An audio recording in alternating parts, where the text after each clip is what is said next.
आज हम आपको गैस लॉज का टॉपिक लेकर आए हैं, जिसमें गैस लॉज बहुत सारे हैं। Boyle's law, Charles law, Graham's law, Avogadro's law, Dalton's law of diffusion, ये सारे के सारे गैसेस लॉज हैं।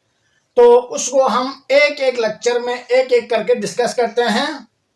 आज हम आपको बॉयल्स लॉ लेकर आए हैं। गैस लॉज में से पहला लॉ बॉयल्स लॉ, जो कि 1662 में उन्होंने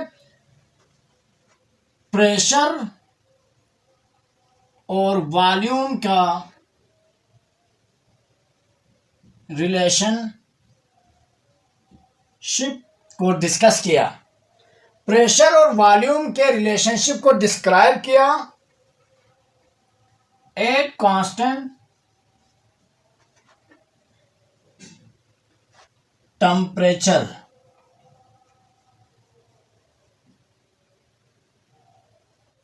टेम्परेचर को कांस्टेंट रख के, किसी भी गैस का टेम्परेचर को कांस्टेंट रख के प्रेशर और वॉल्यूम के रिलेशनशिप को बताया, और उसको कहा गया बॉयल्स लॉ। तो इसकी स्टेटमेंट सबसे पहले लिखते हैं। ये उसकी स्टेटमेंट है। देखें, एक कंटेनर में गैस मौजूद है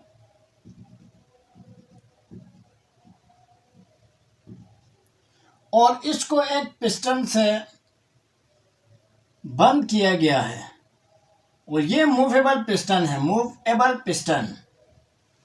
इस मूवेबल पिस्टन पर प्रेशर डालने से इसका वॉल्यूम कम हो जाएगा, प्रेशर को कम करने से इसका गैस का वॉल्यूम बढ़ जाएगा। प्रेशर को, पिस्टन पे प्रेशर बढ़ाओ तो पिस्टन थोड़ा सा नीचे आ जाएगा और वॉल्यूम कम हो जाएगा। पिस्टन के ऊपर प्रेशर कम करो तो ये इसका वॉल्यूम बढ़ेगा। तो प्रेशर और वॉल्यूम को इस तरह से, प्रेशर और वॉल्यूम की डिस्कशन की स्टेटमेंट इस तरह से दी। The volume of given mass of gas is inversely proportional to applied pressure at constant temperature. अब यहां देखें, फॉर एग्जांपल इसका वॉल्यूम V है, इसके ऊपर P प्रेशर डाल दिया तो थोड़ा सा पिस्टन थोड़ा सा नीचे आ गया। फॉर एग्जांपल पिस्टन यहां तक आ गया तो इसका वॉल्यूम पहले के मुकाबले में V और P थोड़ा सा कम हो गया। यही डिस्कशन बॉयल्स ने की है। ठीक, प्रेशर को बढ़ाओ तो वॉल्यूम कम हो जाएगा। शर्त यह है कि इसका टेम्परेचर कांस्टेंट रखें, टेम्परेचर कांस्टेंट। ठीक, अब इसको मैथमेटिकली ड्राइव करने के लिए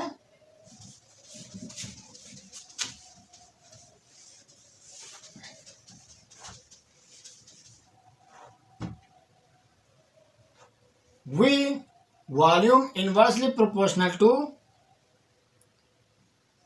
प्रेशर टेम्परेचर कांस्टेंट, कांस्टेंट। ठीक, इस साइन को कहते हैं साइन ऑफ प्रोपोर्शनलिटी, और साइन ऑफ प्रोपोर्शनलिटी को हटा के कोई ना कोई कांस्टेंट लगा लेते हैं। तो गैस की सूरत में यहां पर के कांस्टेंट लगाएंगे, टेम्परेचर कांस्टेंट और के प्रोपोर्शनलिटी कांस्टेंट। टेम्परेचर पूरे सिस्टम का टेम्परेचर कांस्टेंट हो, के प्रोपोर्शनलिटी कांस्टेंट। ठीक, यहां पर एक कंटेनर है जिस पे आप प्रेशर बढ़ा रहे हैं, प्रेशर बढ़ा रहे हैं तो वॉल्यूम कम हो जाएगा। टेम्परेचर बढ़ाने से पहले अगर 25 सेंटीग्रेड हो तो बढ़ाने के बाद भी 25 सेंटीग्रेड ही हो। अगर आप 2 दफा बढ़ाते हैं या 3 दफा बढ़ाते हैं या 4 दफा, जितनी दफा बढ़ाते हैं, टेम्परेचर में कोई चेंजेस नहीं आनी चाहिए, कांस्टेंट टेम्परेचर रखनी चाहिए, तब जाके बॉयल लॉ को फॉलो करेगा। अगर एक दफा आप प्रेशर बढ़ाते हैं तो टेम्परेचर कुछ और हो, फिर दूसरी दफा बढ़ाते हैं तो टेम्परेचर कुछ और हो, तो उस सूरत में बॉयल्स लॉ को फॉलो नहीं करेगा। ये मैथमेटिकल डेरिवेशन है। के को 1 से मल्टीप्लाई करने से के आ गया, के डिवाइड बाई पी, के कांस्टेंट पी और वी वेरिएबल, तो ये हो गया कांस्टेंट को एक तरफ वेरिएबल को एक तरफ, तो K is equal to P V, ये इसकी डेरिवेशन है, ये इसकी डेरिवेशन नंबर 1। अगर प्रेशर P1 से 1 था तो वॉल्यूम V1, इसको हम कहेंगे इनिशियल स्टेट, इनिशियल स्टेट। अब प्रेशर को थोड़ा सा बढ़ाया,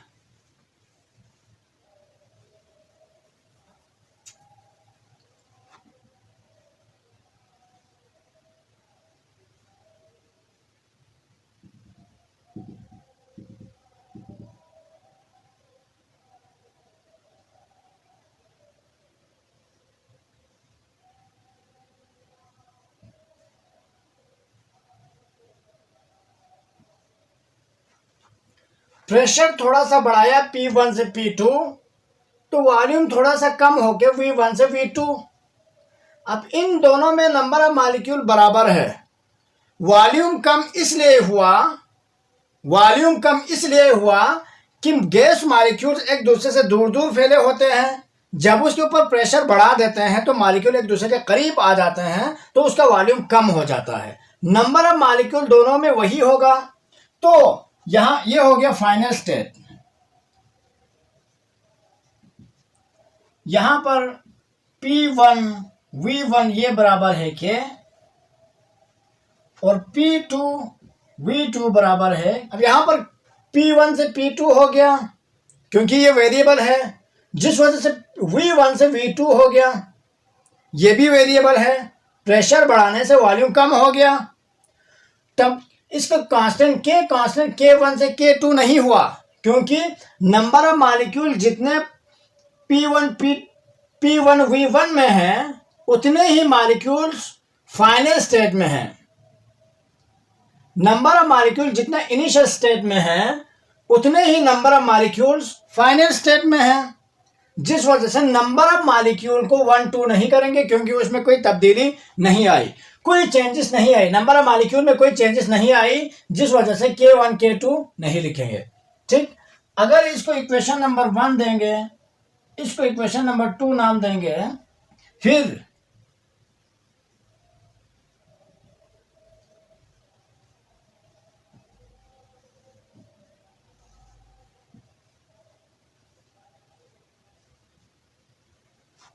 इक्वेशन नंबर 1 और 2 कंपेयर करेंगे तो हमें हासिल हो जाएगा, अगर राइट साइड वाला बराबर है तो लेफ्ट साइड वाला खुद ब खुद बराबर हो जाएगा। P1 V1 K के बराबर, इसी तरह P2 V2 K के बराबर, P1 V1 इस K के बराबर और P2 V2 भी इस K के बराबर, जिस वजह से इस K को हटा के, इस कांस्टेंट को हटा के उसकी जगह पे P2 V2 लिख सकते हैं।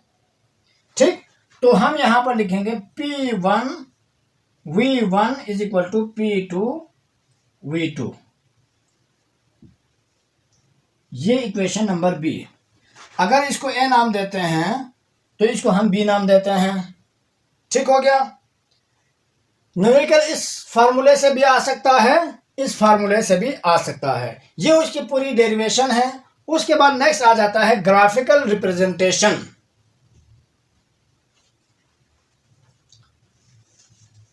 हम इसके ग्राफ बनाते हैं। एक ग्राफ बनेगा P अगेंस्ट V, एक ग्राफ बनेगा P अगेंस्ट 1/V। ठीक, टेम्परेचर कांस्टेंट रखना है तो हम यहां पर एक ग्राफ ये बनाया, यहां पर हमने P रखा, ये x एक्सिस और ये y एक्सिस। ठीक, y एक्सिस पे V रखेंगे, x एक्सिस पे P रखेंगे। अब यहां पर देखें ना, वॉल्यूम ज्यादा है, प्रेशर को थोड़ा सा बढ़ाया तो वॉल्यूम कम हो गया। थोड़ा और बढ़ाया, प्रेशर को थोड़ा और बढ़ाया तो वॉल्यूम और कम हो गया, प्रेशर को और बढ़ाया तो वॉल्यूम और कम हो गया। तो यहां से लेकर यहां तक जहां जहां भी आप चेक करें टेम्परेचर होगा कांस्टेंट, T कांस्टेंट। ठीक, इस ग्राफ को कहते हैं या इस प्रोसेस को कहते हैं आइसोथर्मल प्रोसेस। टेम्परेचर कांस्टेंट हो इसलिए इसको आइसोथर्मल प्रोसेस भी कहते हैं। अगर हम इसका टेम्परेचर बढ़ा देते हैं, थोड़ा सा बढ़ा देते हैं, तो ग्राफ इसके यहां पर आ जाएगा। अगर मजीद बढ़ाते हैं तो यहां पे आ जाएगा, क्योंकि टेम्परेचर बढ़ाने से वॉल्यूम बढ़ जाता है। तो यहां से अगर आप ग्राफ ले लें, इसको हम T1 कहें, इसको T2 कहें, इसको T3 कहें। T1 पे वॉल्यूम बहुत कम, T1 पे वॉल्यूम बहुत कम, T2 पे थोड़ा सा वॉल्यूम ज्यादा, T3 पे बहुत ज्यादा। तो इसका मतलब यहां पर T3 का टेम्परेचर बहुत ज्यादा है, क्योंकि टेम्परेचर बढ़ाने से वॉल्यूम बढ़ जाता है। इसलिए T3 greater than T2 greater than T1। ठीक, टेम्परेचर बढ़ाने से गैस का वॉल्यूम बढ़ जाता है। तो T1 बहुत कम टेम्परेचर है इसलिए वॉल्यूम बहुत कम, T2 थोड़ा सा टेम्परेचर बढ़ाया इसलिए वॉल्यूम उसका थोड़ा सा बढ़ गया, T3 टेम्परेचर और ज्यादा करने से वॉल्यूम थोड़ा और ज्यादा हो गया। ठीक, लेकिन यहां इस ग्राफ को देखें, या यहां पर हर पॉइंट पे टेम्परेचर बराबर होगा, रिमेन कांस्टेंट। ये दूसरा ग्राफ है, थोड़ा सा टेम्परेचर बढ़ाने के बाद जो बनाया है वो ये ग्राफ है। तो जिस टेम्परेचर पे ये ग्राफ बनाया उसके हर पॉइंट पे टेम्परेचर बराबर होगा। पहले ग्राफ से थोड़ा ज्यादा होगा, लेकिन इसी ग्राफ के हर पॉइंट पे टेम्परेचर बराबर होगा। सेम इसी तरह इसकी किसी भी पॉइंट पे देखें टेम्परेचर रिमेन कांस्टेंट रहेगा। ठीक, अब हम इन दोनों के दरमियान एक ग्राफ बना लेते हैं।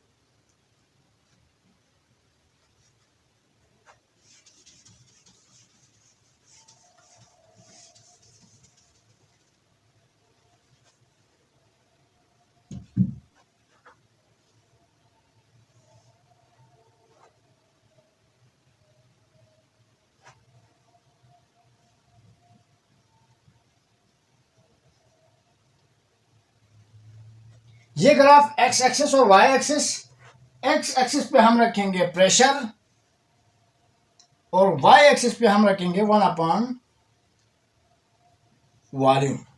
अब प्रेशर वॉल्यूम का इनवर्सली प्रोपोर्शनल है, प्रेशर वॉल्यूम का अपोजिट है। अगर वॉल्यूम को अपोजिट करेंगे, वॉल्यूम को इनवर्स करेंगे, तो प्रेशर के साथ उसका डायरेक्टली रिलेशन होगा।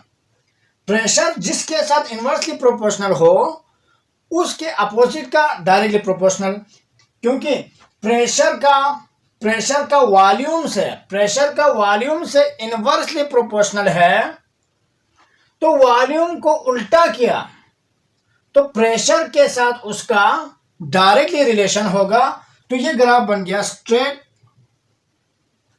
टेम्परेचर को थोड़ा सा बढ़ा देते हैं, डिफरेंट टेम्परेचर पे अगर ग्राफ बनाएं तो ये कहा जाएगा T1, T2, T3। अब टेम्परेचर को 1 के मुकाबले में थोड़ा सा 2 बढ़ाया, 2 के मुकाबले में 3 ज्यादा। टेम्परेचर जितना बढ़ाओगे वॉल्यूम इतना ज्यादा होगा, टेम्परेचर जितना बढ़ाओगे वॉल्यूम उतना ज्यादा होगा। इसलिए ग्राफ वाई एक्सिस की तरफ होगा, ग्राफ वाई एक्सिस की तरफ होगा। टेम्परेचर बढ़ाने से ग्राफ वाई एक्सिस की तरफ होगा। इसलिए T3 का टेम्परेचर बहुत ज्यादा है, T2 का टेम्परेचर उससे कम, T1 का टेम्परेचर सबसे कम। तो ये इसका ग्राफिकल रिप्रेजेंटेशन है। नेक्स्ट हमारा लेक्चर चलेगा बॉयल्स लॉ के न्यूमेरिकल्स, और उसका नेक्स्ट लेक्चर चलेगा चार्ल्स लॉ। आज के लिए इतना काफी है, तब तक के लिए अल्लाह हाफिज।